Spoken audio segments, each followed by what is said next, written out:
My mother-in-law said, "Our family vacations aren't optional," until we sent postcards from Japan during their Florida trip. For 3 years, Daphne had dictated where we'd vacation. Always the same beach house in Destin, always the second week of July. Always with her entire extended family crammed into a rental that smelled like mildew and broken dreams. My husband Brennan would just shrug when I'd suggest we skip a year. "It's easier to just go," he'd say. Easier for him, maybe. I spent those vacations cooking for 17 people while his mother critiqued my lasagna, and his sister Ren complained about the portions. Meanwhile, Brennan played golf with his dad and uncles. Last year was the final straw. Daphne handed me an actual schedule on day 1. 6 a.m., breakfast for everyone. Noon, lunch. 6:30 p.m., dinner. "We eat as a family," she announced. "And since you don't work, you have plenty of time." I had taken exactly 2 vacation days from my corporate law job. Brennan said nothing. That night, I told Brennan I was done. "Next year, we're doing our own trip." He laughed. "Mom will lose it." "Good," I said. In January, I booked us 2 weeks in Japan. First-class tickets, traditional ryokans, the whole thing. Cost $11,000 from my separate savings account that Brennan didn't know existed.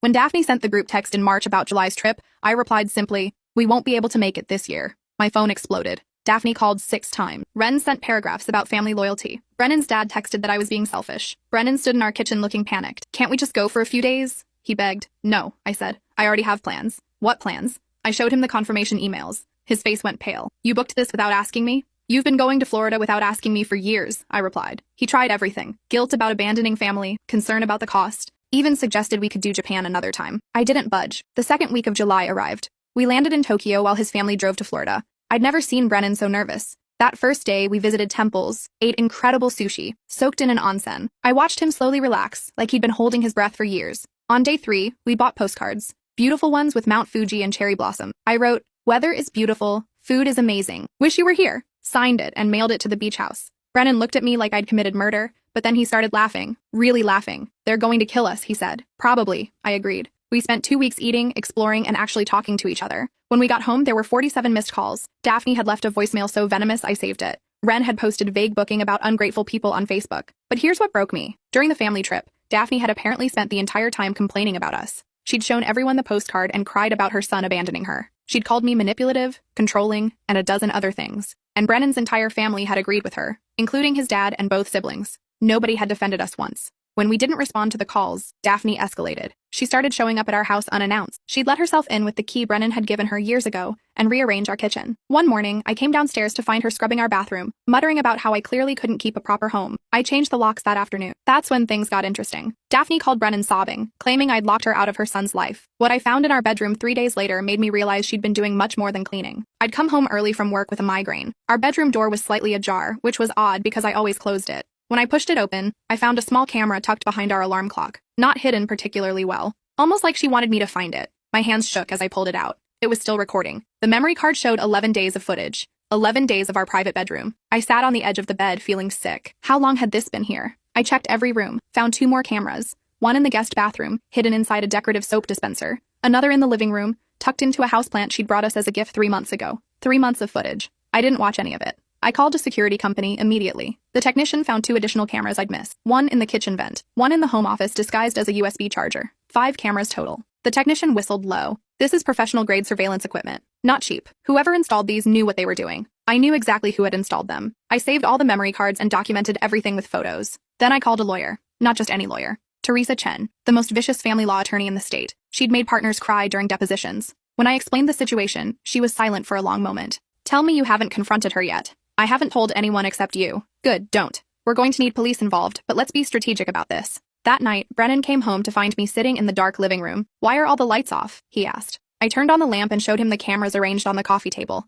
His face went from confused to horrified in about 3 seconds. "Where did these come from?" "Your mother installed them. In our bedroom. Our bathrooms. Everywhere." He picked one up with trembling hands. "This has to be a mistake. Mom wouldn't." The technician pulled 14 weeks of footage off these devices. "Your mother has been watching us for months." He sat down hard. Started crying. Not pretty crying either. The kind of crying that comes from your entire worldview shattering. "I don't understand. Why would she do this?" "Because she's been obsessed with controlling you your entire life, and I'm the obstacle." I showed him the invoice from the surveillance equipment. It had been purchased on his mother's credit card. Her name was right there on the receipt. No denying it. Brennan wanted to call her immediately. I stopped him. "We're doing this the right way. Through lawyers and police. She's my mother. We can't send her to jail. She committed multiple felonies. She violated our privacy in the most invasive way possible. She watched us in our own bedroom." The reality hit him then. Everything that meant. His face went pale. "Oh God." "She saw everything," I confirmed. "Every private moment, every conversation." Everything. He threw up in the kitchen sink. I waited until he was done, then handed him water. The lawyer wants to meet tomorrow. We file a police report, get a restraining order, and press charges.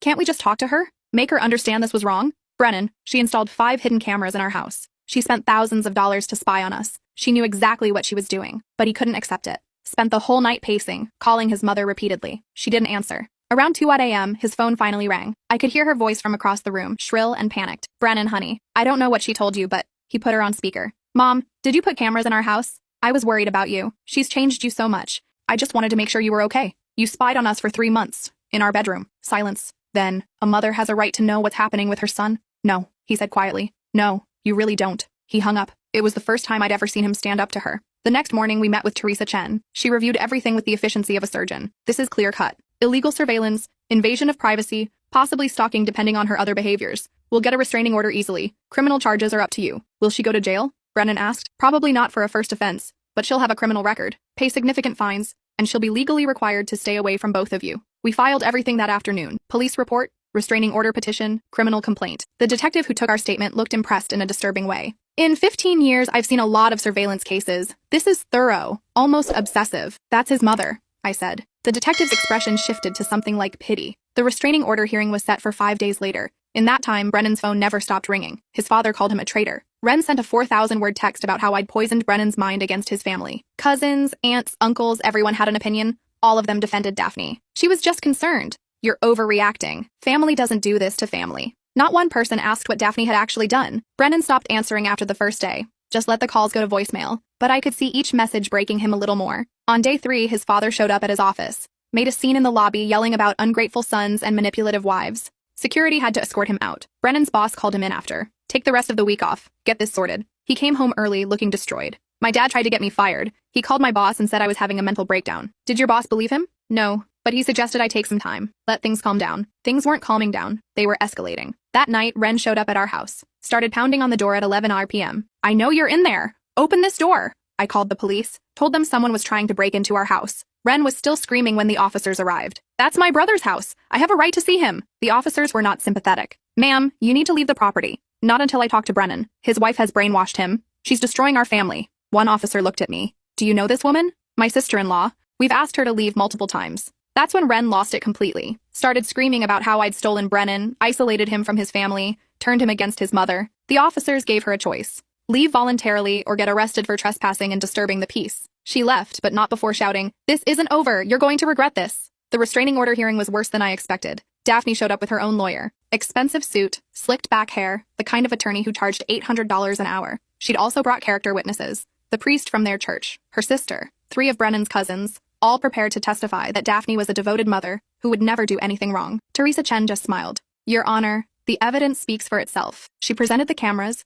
the receipts with Daphne's name, the footage dates, and the police report. The judge examined everything with increasing disgust. Daphne's lawyer tried to argue she was worried about her son's well-being. My client was concerned about her son's marriage. She wanted to ensure he was safe. The judge cut him off. Counselor, your client installed hidden cameras in her adult son's bedroom. There is no legal justification for that. None. He granted the restraining order immediately. Daphne had to stay at least 500 feet away from us at all times. No contact whatsoever. No phone calls, no texts, no showing up at our house or workplaces. Violation would result in immediate arrest. As we left the courthouse, Daphne's lawyer caught up with us. My client wants you to know she forgives you for this misunderstanding. When you're ready to reconcile, she'll be waiting. Teresa Chen turned to him slowly. Your client committed multiple felonies. This isn't a misunderstanding, it's criminal behavior. If you contact my clients again, I'll add harassment to the charges. But the family harassment continued. Brennan's father started a smear campaign, posted on Facebook about how I'd turned his son against his family, how Brennan was being abused and controlled. Distant relatives who'd never spoken to us suddenly had opinions about our marriage. One of Brennan's uncles sent a letter to my workplace, claiming I was mentally unstable and dangerous. My boss called me in, clearly uncomfortable. I received something concerning. I want you to know I don't believe it, but I have to ask. Is everything okay? I explained the situation briefly, showed him the restraining order. He was horrified. Take whatever time you need, and if anyone from your husband's family contacts this office again, let me know immediately. We'll handle it. The stress was destroying Brennan. He lost 15 pounds in 2 weeks. Started having panic attacks. His family had been his entire support system, and now they'd all turned on him because he'd chosen me over his mother's illegal surveillance. The criminal trial was set for 3 months later. In the meantime, things got creative. Someone slashed our tires 4 times in 2 weeks. Someone threw a brick through our living room window with a note attached. Family is everything. You're going to pay for this. Someone filed a false CPS report, claiming we were abusing children we didn't have. The investigator apologized profusely when she realized what was happening. I started documenting everything. Every incident, every message, every attempt at contact. Teresa Chen filed for an extended restraining order to include the entire family. The judge was less sympathetic this time. I can't issue restraining orders against people who haven't broken any laws. You need to prove they're behind these incidents. So I hired a private investigator. Cost me $3,000, but worth every penny. Within a week, he had photo evidence of Ren slashing our tires, video of Brennan's father throwing the brick, recording of his mother coordinating everything over the phone with her daughter. They'd been sloppy, too confident they wouldn't get caught. We went back to court with new evidence. This time, the judge issued restraining orders against Ren and Brennan's father. Both were charged with vandalism and harassment. Daphne's charges were upgraded to include conspiracy. Her expensive lawyer suddenly stopped looking so confident. The family finally went quiet after that. No more late-night visits. No more threatening notes. But the damage was done. Brennan's entire relationship with his family had imploded. He'd lost everyone except me. Some nights, I'd find him crying in the bathroom. I keep thinking about all the times I should have stood up to her. All the times I let her walk all over you. This isn't your fault, isn't it? I gave her that key. I never questioned why she needed to come over when we weren't home. I just assumed she was being helpful. The criminal trial happened on a Tuesday in October. The courtroom was packed with Brennan's family, all there to support Daphne. They glared at us like we were the criminals. The prosecutor laid out the evidence methodically. The cameras, the receipts, the footage timestamps. Daphne's lawyer tried to paint her as a concerned mother who'd made a mistake. She never watched the footage. She just wanted peace of mind. Teresa Chen destroyed that argument in cross-examination. Ms. Daphne, you installed cameras in your son's bedroom, where he and his wife sleep, where they have private, intimate moments. You're telling this court you never watched that footage? Daphne's face went red. I may have checked once or twice, just to make sure they were okay. You accessed the footage 247 times over 3 months. That's twice a day, every single day. You watched your adult son and his wife in their bedroom 247 times. The courtroom went silent. Even Daphne's supporters looked uncomfortable. I was worried about him, she whispered. You were obsessed with controlling him, Teresa said. And when you couldn't control him anymore, when he chose his wife over your manipulation, you escalated. You violated his privacy in the most invasive way possible, all because he took a vacation without your permission. The jury deliberated for 2 hours, came back with guilty verdicts on all counts: illegal surveillance, invasion of privacy, stalking. The judge sentenced Daphne to 2 years probation, 200 hours community service, a $10,000 fine, and mandatory counseling. She was also ordered to have no contact with us for 5 years. As the sentence was read, Daphne started crying. Big, theatrical sobs. I'm his mother. I have a right to know what's happening in his life. The judge looked at her with open disgust. You have no rights to surveil your adult son. What you did was not only illegal, it was a profound betrayal of trust. Be grateful you're not going to prison. As we left the courthouse, Daphne's entire family stood outside like a wall of judgment. No one said anything. They just stared at us with pure hatred. Brennan kept his head down, kept walking. Once we got to the car, he started shaking. Full body tremors he couldn't control. I can't believe it's over, he whispered. It's not over, I said gently. It's going to take time to process all of this. He was right about that. The next few months were brutal. Brennan started therapy. Twice-a-week sessions to unpack 35 years of manipulation and control. He'd come home emotionally exhausted, barely able to speak. His therapist explained that Daphne's behavior wasn't just about the cameras. It was the culmination of a lifetime of boundary violations. She never saw you as a separate person, the therapist told him. She saw you as an extension of herself, someone she had a right to control and monitor. When you started making your own choices, she escalated because her control was slipping. Brennan had never thought about it that way. Started remembering things. How his mother had read his diary in middle school. How she'd open his mail through college. How she'd show up at his first apartment unannounced and rearrange his furniture. How she'd tried to break up his previous relationships if she didn't approve. She did the same thing to my dad, he realized one day. She controls everything about his life. What he wears, who he talks to, where he goes. I just thought that was normal. It wasn't normal. None of it was normal. As he worked through these realizations, something shifted. The grief he'd been carrying started transforming into anger. Healthy anger. She stole years from us, he said one night. Every vacation we went to that I hated. Every time I let her criticize you. Every time I chose keeping the peace over standing up for my wife. She stole all of that. We can't get those years back, I said. But we can make sure it doesn't happen again. We made new rules for our life. No more people-pleasing at our expense. No more keeping the peace when it meant sacrificing our boundaries. No more family traditions that made us miserable. We started building our own traditions. The first year after the trial, we went to Italy for 2 weeks. No itinerary, no family, just us exploring. We ate too much pasta and got lost in small towns and slept in late. It was perfect. The second year, we went to Ireland, rented a cottage in the countryside, and spent a week reading by the fireplace. Brennan seemed lighter each year, less burdened, like he was finally becoming himself instead of his mother's creation. But the family never let it go. They created a narrative where Daphne was the victim, where I was the villain who'd stolen Brennan and destroyed their family, where Brennan was weak and controlled. They spread this story everywhere. Church groups, neighborhood associations, extended family, anywhere they had an audience. We heard it secondhand from people who didn't know the truth. I heard your mother-in-law is heartbroken. It's so sad when children abandon their parents. Family is everything. How could you do that to her? At first, Brennan tried to correct the record, would explain what actually happened. But people didn't want to hear it. They wanted the simple story, the devoted mother and the ungrateful son, so we stopped explaining. Let people believe whatever they wanted. The ones who mattered knew the truth. 3 years after the trial, we got a letter from Daphne's lawyer. She wanted to meet, to apologize and reconcile. My client has completed significant therapy. She understands what she did was wrong and wants to make amends. Teresa Chen's advice was clear. Don't engage. It's a trap. Either she's truly changed, in which case she'll respect your boundary to stay away, or she hasn't changed, in which case meeting her puts you right back in her orbit. We didn't respond. 2 months later, Brennan's father called from a number we didn't recognize. Brennan answered without thinking. Your mother is dying, his father said flatly. Cancer. Stage 4. She has maybe 6 months. She wants to see you before she goes. Brennan hung up, stood there staring at his phone. What if it's true? Then she'll die, I said. And that's sad. But it doesn't obligate you to see her. She's my mother. She's also the person who violated your privacy in the most extreme way possible, who spent months spying on us, who sicked her entire family on us when we tried to set boundaries. He struggled with it for weeks. The guilt was enormous. His therapist helped him work through it. You're allowed to protect yourself even from dying parents, especially from dying parents who've harmed you. In the end, Brennan wrote a letter, told his mother he hoped she found peace, but he couldn't see her, that the damage she'd caused was too deep, that he forgave her for his own sake. But forgiveness didn't mean reconciliation. He mailed it and then fell apart, cried for 3 days straight, mourned the mother he'd wanted, not the one he had, mourned the family he'd lost, mourned the version of himself who'd kept hoping they'd change. 6 months later, his father called again. She's gone. Funeral is Saturday. Brennan didn't go. Ren sent him vicious messages about missing his own mother's funeral. She spent her last months crying over you. You killed her with your selfishness. The guilt nearly destroyed him, but his therapist kept him grounded. You set a boundary. You maintained it even when it was difficult.